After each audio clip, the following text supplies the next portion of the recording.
pour commencer, est-ce que Guillaume, tu sais quelle est la source par défaut du gestionnaire de périphériques dans Windows? C'est vraiment très précis. C'est le gestionnaire de périphériques, donc c'est là qu'on est le disque dur, les clés USB, tous les cartes graphiques, les drivers, tout ça, tout.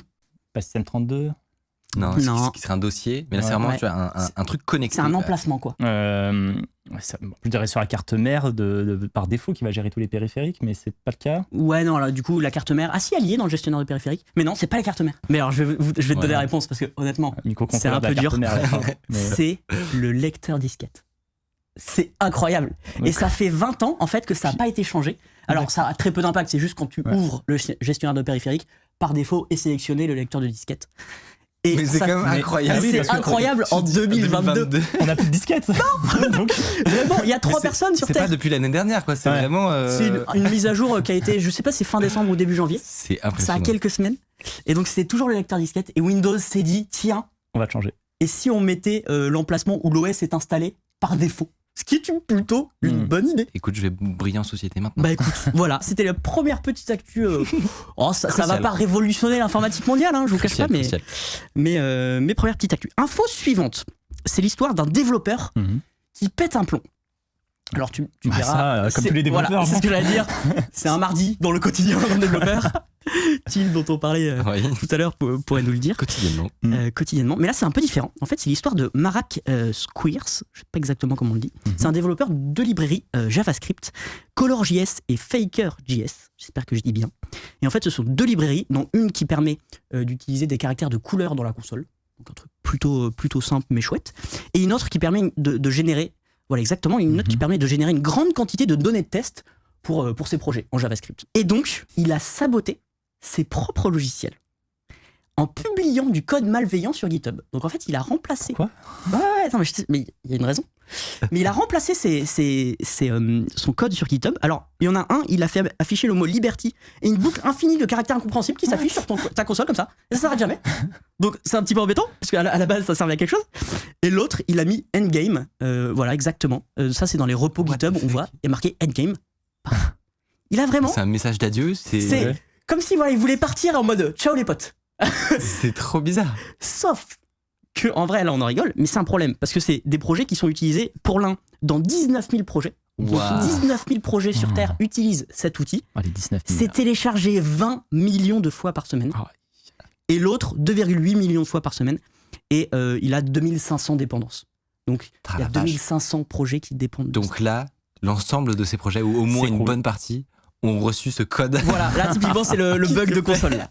Mais en plus il est beau. En vrai, c'est vrai que c'est esthétique. Il y a une magie derrière. C'est vrai que t'as des milliers ou des milliers de développeurs. Ils se sont retrouvés comme ça, ils dev un lundi matin. Michel du service informatique, quand il s'est réveillé et que ça s'était implémenté dans ses projets. Il regarde les logs et là il a une cascade de caractères bizarres. Oh, c'est pas un bon lundi pour Michel du service informatique. Alors du coup, pourquoi il a fait ça ? Et en fait, il a fait ça. Déjà en octobre dernier, il a annoncé sur Twitter que son appart avait brûlé et que du coup, il avait plus trop le temps. Enfin, il avait plus le temps pour développer en fait ces outils et que le développement allait en pâtir de ça. Donc, il prévenait un petit peu la communauté. Je suis désolé, là, j'ai une grosse merde personnelle. Ça va être compliqué. Et en fait, à l'époque, c'était déjà un peu la merde. Et après, dans un forum, en fait, il s'est un peu énervé, le bougre, pour dire j'en ai marre de travailler gratuitement pour des outils qui sont utilisés par plein de gens sur Terre, y compris les grosses entreprises tech, etc. Donc là, c'est un message d'un forum. Alors, ça vient de Web Archive, je crois qu'il n'est plus disponible. Et en fait, ça a relancé un vaste débat d'Internet qui a été relancé notamment avec la faille Log4j, qu'on a parlé avant les vacances. Il y a une vidéo sur YouTube, allez la voir, où en fait, c'est des outils open source développés par souvent des petites équipes ou parfois même un développeur tout seul, sur lesquels repose la moitié d'Internet. Sur lesquels tout repose quoi, Amazon, Google et tout, mais peut-être même nous à la Bicorp on les utilise et tout. Et en fait, il y a un problème de comment on finance ces projets qui sont cruciaux pour tout le monde. Et donc il y en a qui réclament que les géants payent, sauf que d'autres qui disent bah non. Parce que si les gens payent, on est moins libre, ils vont vouloir avoir des features particulières, avoir des petits trucs, ils vont avoir un impact sur le développement. Et certains développeurs, juste, ils veulent faire son truc leur coin et tranquille. Il y en a qui font un peu un mix des deux, ils mettent en place soit des sponsors directement, ils cherchent des sponsors, soit des fondations, où les gens peuvent donner à la fondation, mais c'est pas directement le projet, du coup, au niveau gouvernance, ça Ah oui. assure qu'ils n'ont pas d'impact sur le Il y a projet. une distance de Il y a une de distance. sécurité. Ah, c'est le petit tricks de la fondation, comme on l'appelle. C'est intéressant d'un point de vue aussi de la sécurité de se dire que avoir des outils qui sont aussi dépendants Ouais. d'un Ok, écosystème de modules développés par d'autres gens à l'autre bout de la planète, ça fait que de façon random, il y a ce genre de truc qui peut arriver où bah, ça se trouve, tout ton programme il tombe et tu as des pluies de caractères à la Matrix parce qu'il y a un mec qui a passé un mauvais week-end. quoi. Ouais, c'est un peu. C'est exactement vrai ça. que c'est un Je crois peu que c'est bien flippant. résumé là pour le coup. Alors, vous allez me juger. Hein. Je suis tombé sur un rapport du Sénat sur les collectivités territoriales et je l'ai lu. Oh là là. Déjà, ça c'est l'info. Ça prend le lire déjà. Bravo. Déjà, Ouais, bravo. c'est une info. J'ai Fin une d'info. vie trépidante dans ma vie. Info suivante. Voilà. Info suivante.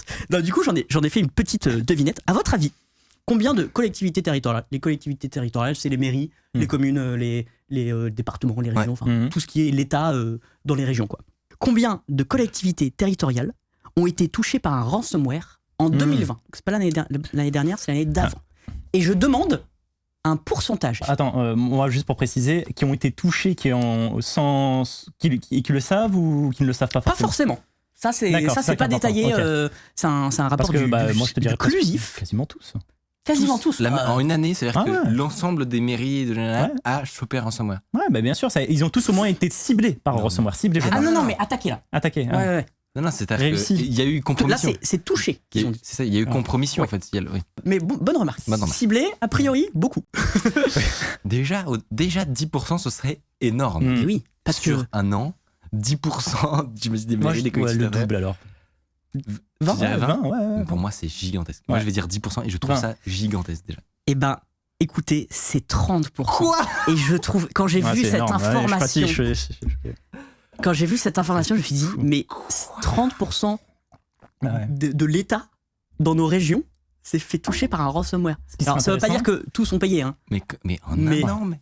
C'est incroyable. Ce qui est intéressant, c'est de savoir justement combien ont payé. Alors ça, j'ai pas Ah. l'info et je pense pas qu'ils communiquent dessus. Ouais.